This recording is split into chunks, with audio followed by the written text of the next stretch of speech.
Hello guys, welcome to 26th episode of global and Indian affairs. तो चलिए जल्दी से शुरू करते हैं।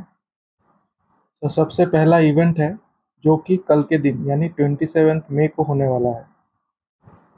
तो इवेंट क्या है? Morarji Desai national institute of yoga under the ministry of Ayush will organize a mega yoga mahotsav at the NCC Parade Ground in Secunderabad. ठीक है, सो एक योगा महोत्सव ऑर्गेनाइज किया जा रहा है। कहाँ पे? सिकंदराबाद के एनसीसी पैरेड ग्राउंड में। ठीक है, to commemorate 25 days to the International Day of Yoga, which is going to be celebrated at Jabalpur in Madhya Pradesh. ठीक है, सो यहाँ से दो चीज़ हम लोगों को पता चल रहा है। एक तो है कि 25 days to the international day of yoga का सेलिब्रेशन यानी योगा महोत्सव कहाँ पे हो रहा है? सिकंदराबाद में। दूसरा है कि इंटरनेशनल डे ऑफ योगा जो 21 जून को मनाया जाएगा उसका सेलिब्रेशन कहाँ पे होगा? जबलपुर इन मध्य प्रदेश। ठीक है, सो ये दो चीज़ आपको ध्यान में रखना होगा। The theme of this year's international day of yoga is yoga for Vasudeva Kutumbakam. तो इस साल इंटरनेशनल डे ऑफ योगा के लिए जो थीम रखा गया है वो है योगा फॉर वासुदेव कुटुंबकम। ठीक है, तो यहाँ से 3 क्वेश्चंस आ जाता है। फर्स्ट क्वेश्चन है कि 25 days to the international day of yoga commemorate करने के लिए जो योगा महोत्सव मनाया गया था वो कहाँ पे हुआ था? सिकंदराबाद में। ठीक है, दूसरा क्वेश्चन है कि इंटरनेशनल डे ऑफ योगा कहाँ पे यानी कौन से सिटी में मनाया जाएगा? जबलपुर। ठीक है, तीसरा यह है कि थीम रिलेटेड क्वेश्चन आ सकता है कि जो इंटरनेशनल डे ऑफ योगा है 2023 उसका थीम इस साल क्या रहेगा? ठीक है, सो थीम है योगा फॉर वासुदेवा कुटुंबकम। चलते हैं नेक्स्ट इवेंट पे।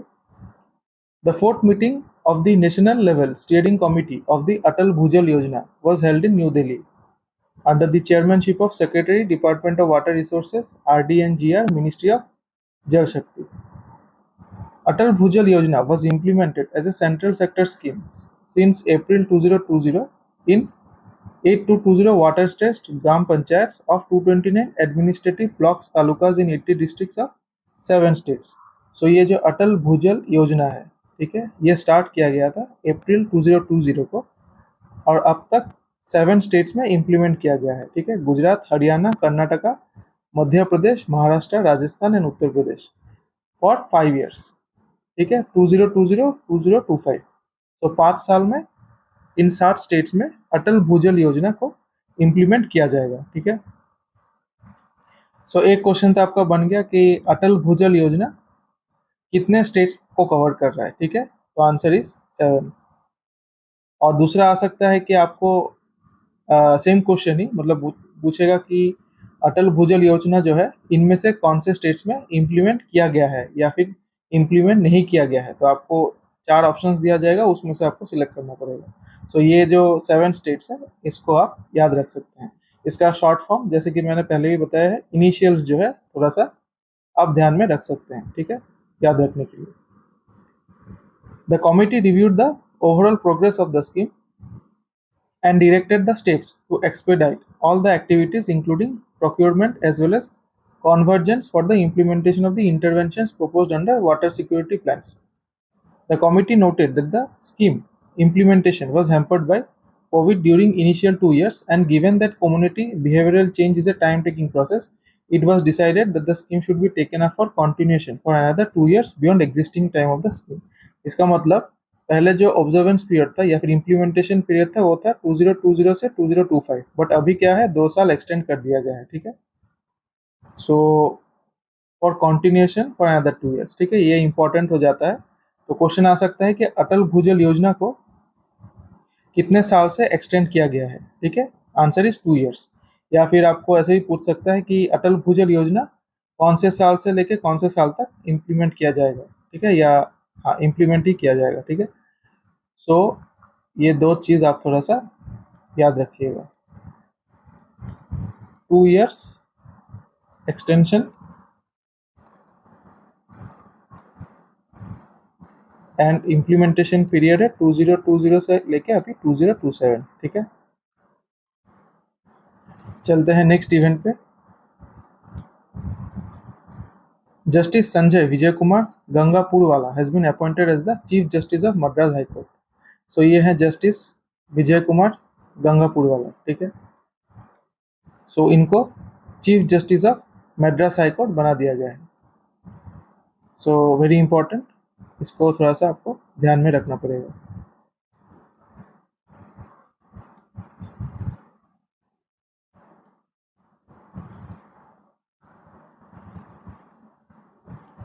नेक्स्ट क्या है, justice Ramesh Devkinandan Dhanuka has been appointed as the chief justice of Bombay high court, ठीक है। सो दो अपॉइंटमेंट्स हो गया है, एक है मद्रास हाई कोर्ट का चीफ जस्टिस और दूसरा है बॉम्बे हाई कोर्ट का चीफ जस्टिस। अभी ये जो रमेश देवकीनंदन धनुका है उनका ठीक ठाक फोटो मुझे नहीं मिला, तो मैं इसीलिए डाल नहीं पाया। बाकी ये संजय विजय कुमार गंगापुर वाला जो है उनका फोटो मुझे मिला है, तो मैंने यहाँ पे डाल दिया है आपके इंफॉर्मेशन के लिए, ठीक है। चलते हैं नेक्स्ट इवेंट पे।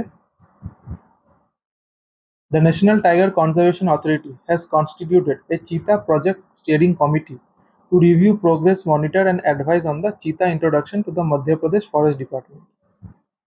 तो एक चीता प्रोजेक्ट स्टीयरिंग कमेटी बना दिया गया है ताकि मध्य प्रदेश फॉरेस्ट में चीता को रखा जा सके, ठीक है। Steering committee shall be in force for a period of 2 years. Okay. Committee consists of 11 members with Dr. Rajesh Gopal, Secretary General, Global Tiger Forum, New Delhi, appointed as the chairman of the committee. तो ये जो committee है इसमें 11 members मौजूद हैं और doctor Rajesh Gopal उनको chairman बना दिया गया है। तो ये राजेश गोपाल जो है वो ग्लोबल टाइगर फोरम के भी सेक्रेटरी जनरल है, ठीक है। सो वेरी इंपॉर्टेंट, इसको डेफिनेटली आपको याद रखना पड़ेगा।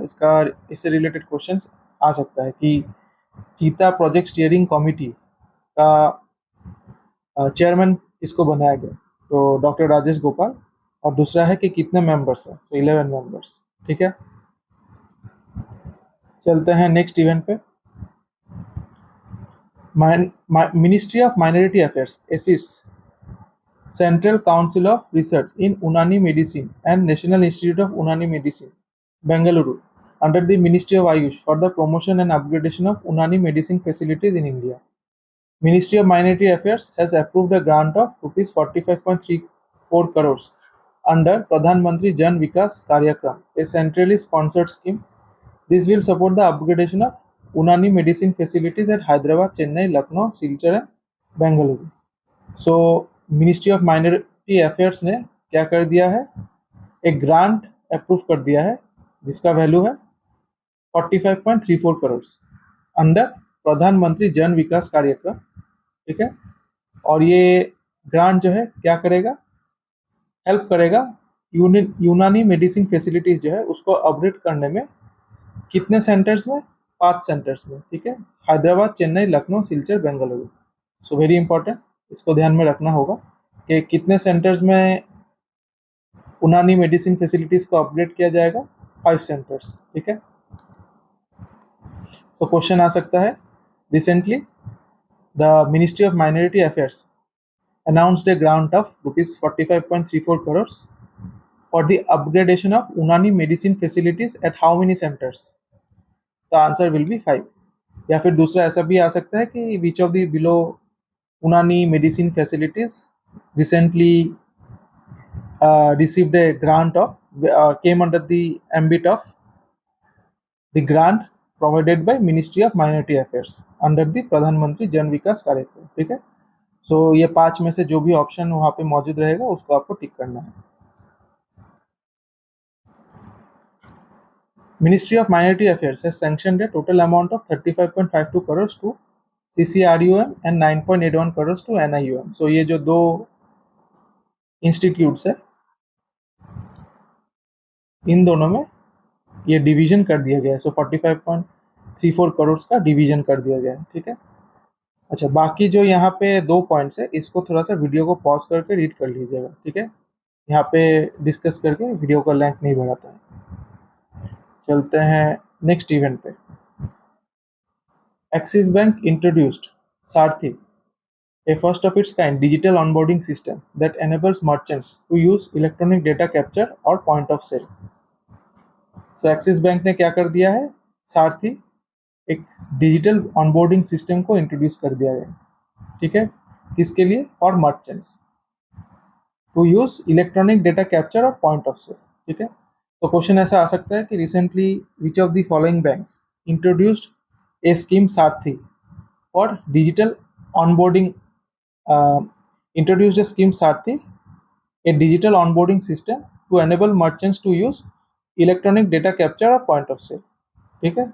सो answer will be Axis bank. या फिर ऐसे भी आ सकता है कि recently Axis bank introduced a digital onboarding system to enable merchants to use EDC and POS. What is the name of the system? Answer is Sarathi, ठीक है। कुछ Axis bank related facts. Axis bank के MD and CEO कौन है? अमिताभ चौधरी। ये है Amitabh Chaudhary. Axis bank का headquarter कहाँ पे? मुंबई, महाराष्ट्र। फाउंडेड कब हुआ था? 3 दिसंबर 1993 एज यूटीआई बैंक, ठीक है। तो पहले ये यूटीआई बैंक हुआ करता था, अभी एक्सिस बैंक रीनेम हो गया। चलते हैं नेक्स्ट इवेंट पे। Gupshup.io, a conversational engagement platform, has unveiled a groundbreaking solution that enables UPI payments for feature phone users through its native app called GSPay. So ये Gupshup.io जो है, उन्होंने एक UPI पेमेंट फीचर एनेबल कर दिया है for feature phone users, ठीक है, not smartphone but feature phone. तो it's native app called GSPay, ठीक है। तो ऐप का नाम क्या है? GSPay। सो ये आपको ध्यान में रखना होगा। क्वेश्चन आ सकता है कि जैसे Gupshup.io ने कौन सा UPI payment for feature phone, अपने कौन से ऐप में UPI payments for feature phone enable कर दिया है? तो आंसर इज GSPay, ठीक है। This innovative approach allows seamless payment experience using SMS, eliminating the need for internet connectivity. Leveraging the UPI 123 pay system introduced by RBI and NPCI, Gupshup.io is making digital payments accessible to a wider audience. In addition, users can conveniently scan QR codes to complete transactions, further enhancing the ease of use. The GSPay app will be made accessible on the latest models of Nokia 105 and Nokia 106 4G feature phones through a strategic partnership with AMD Global, ठीक है। So basically ये जो GSPay app है, उससे क्या होगा, क्योंकि ये फीचर फोन में एनेबल कर दिया गया है, तो विदाउट इंटरनेट कनेक्टिविटी ऑल्सो इसको यूज किया जा सकता है, ठीक है। और जो QR कोड्स है वो फैसिलिटी भी इसमें दिया गया है, ठीक है। और ये HMD ग्लोबल जो नोकिया का हैंडसेट्स बनाती है, उनके साथ बेसिकली एक टाई अप हो गया है। तो ये जो दो मॉडल है उनमें ये GSPay ऐप का एक्सेस दिया जाएगा, ठीक है। Gupshup.io CEO एंड को-फाउंडर कौन है? बीरट शेठ। तो ये है बीरट शेठ। गपशप का हेडक्वार्टर कहाँ पे? San Francisco, California. Founded in 2004, ठीक है। तो ये है गपशप का लोगो। क्वेश्चन तो एक ही मुझे यहाँ पे लग रहा है, प्रोबेबल क्वेश्चन है कि गपशप का कौन सा पेमेंट ऐप है, ठीक है, जिसपे UPI payments for feature phone enable कर दिया गया है, वो है GSPay।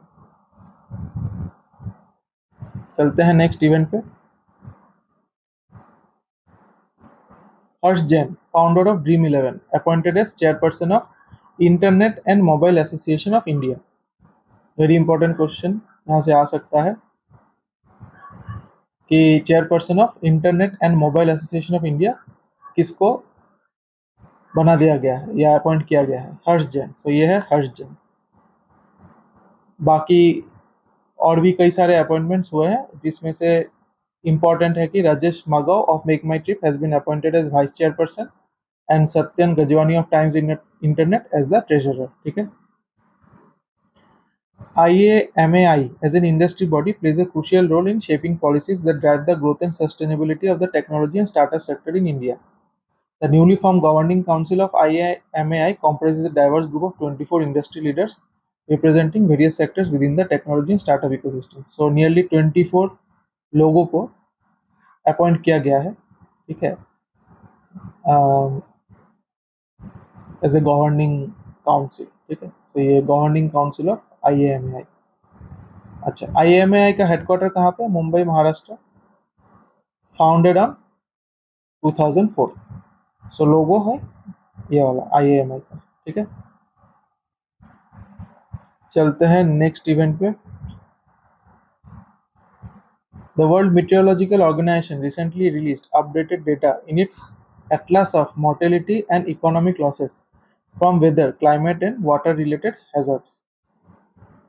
So very important question आ सकता है कि Atlas of Mortality and Economic Losses from Weather, Climate and Water related Hazards report को किसने रिलीज किया है, कौन से ऑर्गेनाइजेशन ने?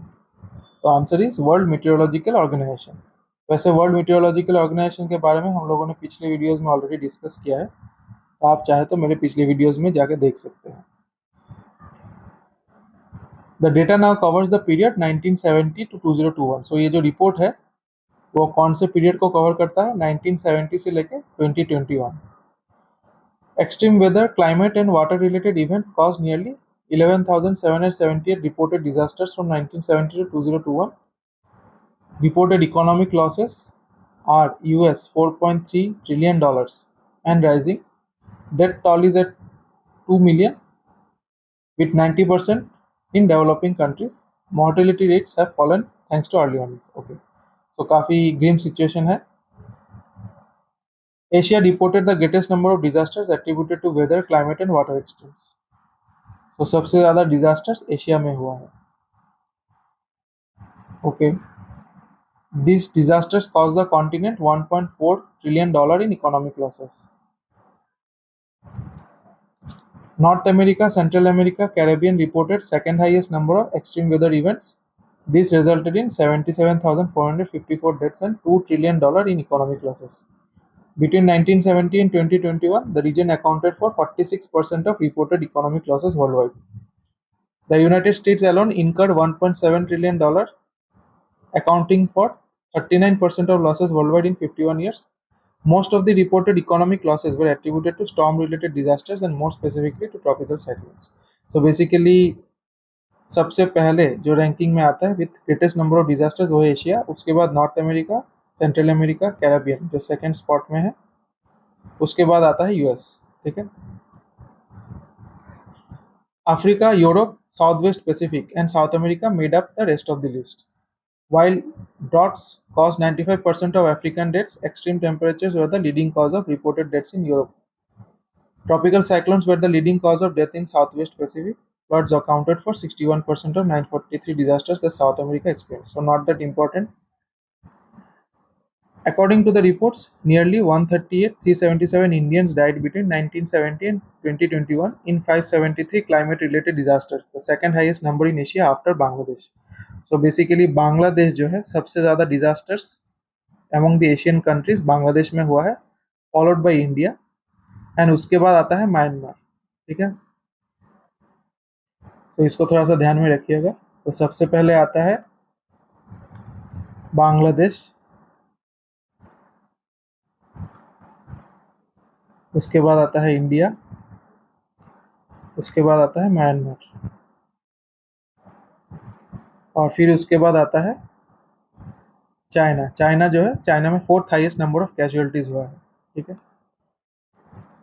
तो ये थोड़ा सा ध्यान में रखिएगा। क्वेश्चन आ सकता है कि सबसे highest recorded human casualties according to the Atlas of Mortality and Economic Losses from Weather, Climate and Water Related Hazards report कौन से कंट्री में हुआ है among the Asian countries? Bangladesh, ठीक है।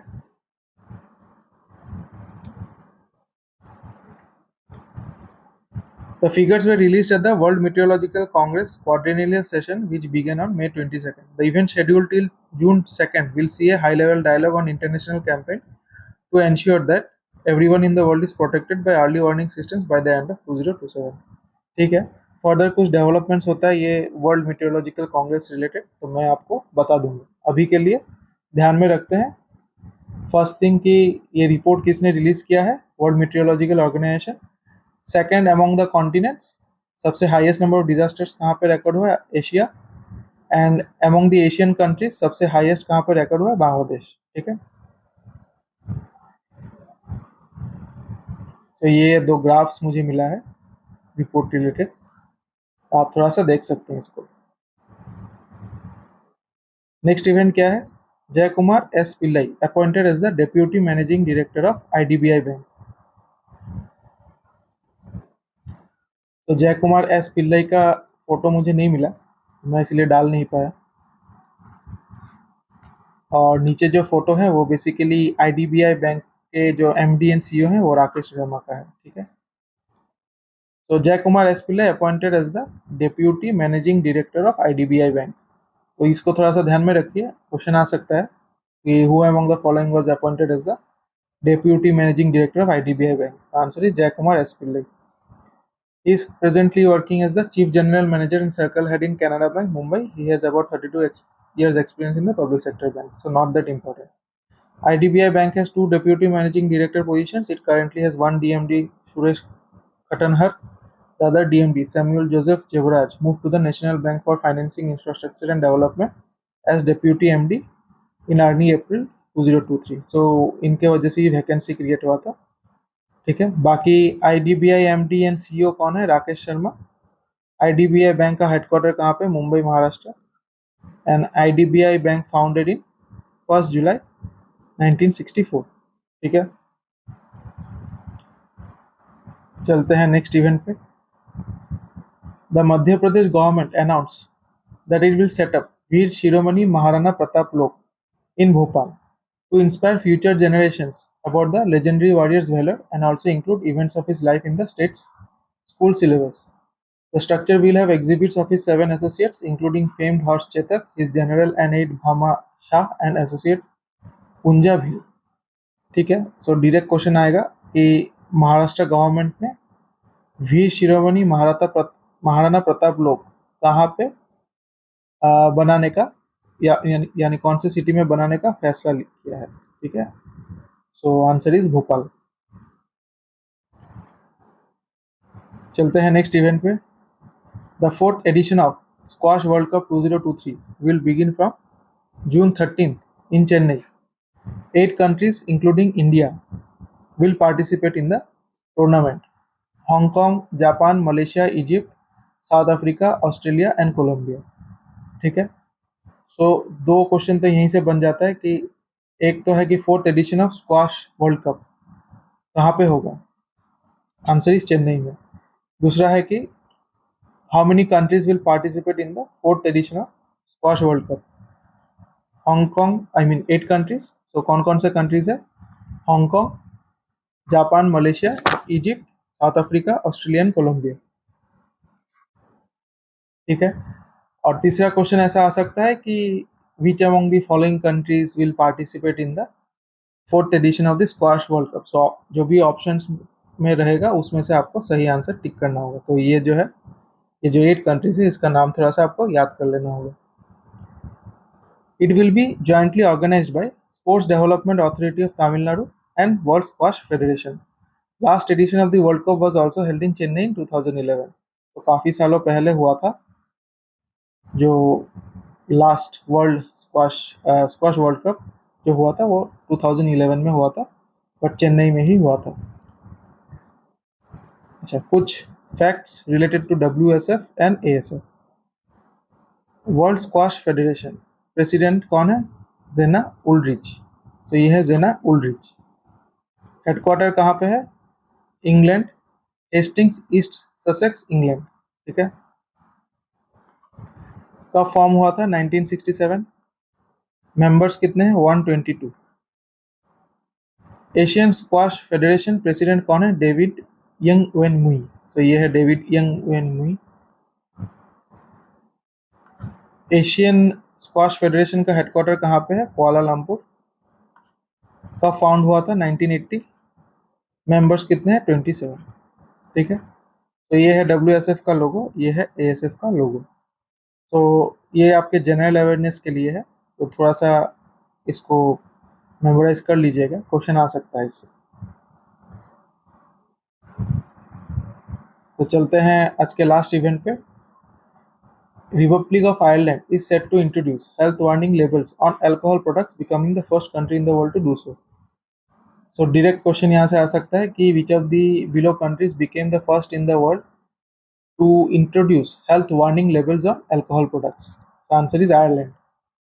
Stephen Donnelly, the Irish Minister for Health, signed new regulations into law, but they will not come into force until May 22nd, 2026.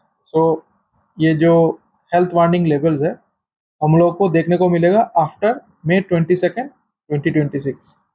Reason being कि अभी तो ये लॉ जस्ट पास हुआ है, उसको इम्प्लीमेंट करने में थोड़ा सा हर एक अल्कोहल मेकिंग ऑर्गेनाइजेशंस को टाइम देना पड़ेगा, ठीक है। तो उसी वजह से 2026 के बाद से ही हमको ये जो हेल्थ वार्निंग लेवल्स है, अगर आप आयरलैंड जाते हैं तो वहाँ पे आपको देखने को मिलेगा, ठीक है। अच्छा, ये लेबलिंग इंट्रोड्यूस करने का रीज़न क्या है? Labelling will warn consumers about the risk of drinking alcohol as well as providing a product's calorie content, the number of grams of alcohol, risks of cancer and liver disease, ठीक है। सो ये सब के बारे में जो हेल्थ वार्निंग है उसमें मेंशन किया रहेगा, ठीक है। सो कैलोरी काउंट रहेगा, कितना अमाउंट ऑफ अल्कोहल है, और कैंसर एंड लिवर डिजीज में जो ये रिस्क पोज करता है। अगर आपने सिगरेट्स का पैकेट देखा हो तो वहाँ पे भी सेम चीज़ ही रहता है, बस कैलोरी काउंट और अमाउंट ऑफ अल्कोहल, ठीक है, या फिर अमाउंट ऑफ निकोटीन, ये सब आपको देखने को नहीं मिलता है, बट पिक्चर्स रहता है, ठीक है। सो थ्रोट थ्रोट में जो कैंसर होता है उस सब चीज़ का पिक्चर्स रहता है। तो वैसा ही कुछ किया जाएगा for alcohol also. Introduction of mandatory health labeling on alcoholic drinks is seen as a significant step in promoting public health and increasing awareness of the potential risks associated with alcohol consumption. Okay. अच्छा, कुछ facts. Ireland के president कौन है? Michael D Higgins. तो ये है Michael D Higgins. PM कौन है? Leo Varadkar. So PM Leo Varadkar. Capital Dublin. Currency euro. ये है आयरलैंड का फ्लैग, ठीक है। और वहाँ के प्रेसिडेंट ही सुप्रीम पावर होते हैं, ठीक है, हेड ऑफ स्टेट होते हैं। तो चलिए आज का कुछ क्वेश्चंस ट्राई कर लेते हैं। सबसे पहला क्वेश्चन क्या है? Which of the following countries recently became the first country in the world to introduce health warning labels on alcohol products? Ireland. Which of the following cities is the capital of Ireland? Dublin. So बाकी जो options है वो सारे Ireland के ही cities हैं, ठीक है। Who among the following was recently appointed as the Deputy MD of IDBI Bank? Jayakumar S. Pillai. Who among the following was recently appointed as the Chairperson of Internet and Mobile Association of India? Harsh Jain. Gupshup.io, a conversational engagement platform, recently unveiled a group-breaking solution that enables UPI payment for feature phone users through its native app called GSPay. Which of the following banks recently introduced Sarthi, a first-of-its-kind digital onboarding system that enables merchants to use electronic data capture or point of sale? Axis Bank. The Ministry of Minority Affairs recently approved a grant of 45.34 crores under Pradhan Mantri Jan Vikas Karyakram for the upgradation of Unani medicine facilities at how many locations? 5 locations. The Atlas of Mortality and Economic Losses from Weather, Climate and Water-related Hazards report was recently released by which of the following organizations? WMO. 2023 Squash World Cup will be held in Chennai. How many countries will participate in the 4th edition of the Squash World Cup 2023? 8 countries. Yoga Mahotsav to commemorate 25 days to the International Day of Yoga 2023 will be observed in which of the following cities? Secunderabad. Atal Bhujal Yojana, Atal Jal, implemented as a central sector scheme since April 2020, was recently extended by how many years? 2 years. The Cheetah Project Steering Committee, constituted by NTCA, will be headed by Dr. Rajesh Gopal. Madhya Pradesh government announced that it will set up Veer Shiromani Maharana Pratap Lok in which of the following cities? Bhopal. Atal Jal scheme has been implemented in how many states so far? 7. World Squash Federation headquarters is located in England. Asian Squash Federation headquarters is in which of the following cities? Kuala Lumpur. IDBI Bank headquarters is located in which of the following cities? Mumbai. Who among the following is the president of Asian Squash Federation? David Moore. Zena Wooldridge जो है वो world squash federation के president है. ठीक है. How many members are there in world squash federation? 122 members. So guys, आज के लिए इतना ही. मिलते हैं कल के एपिसोड में.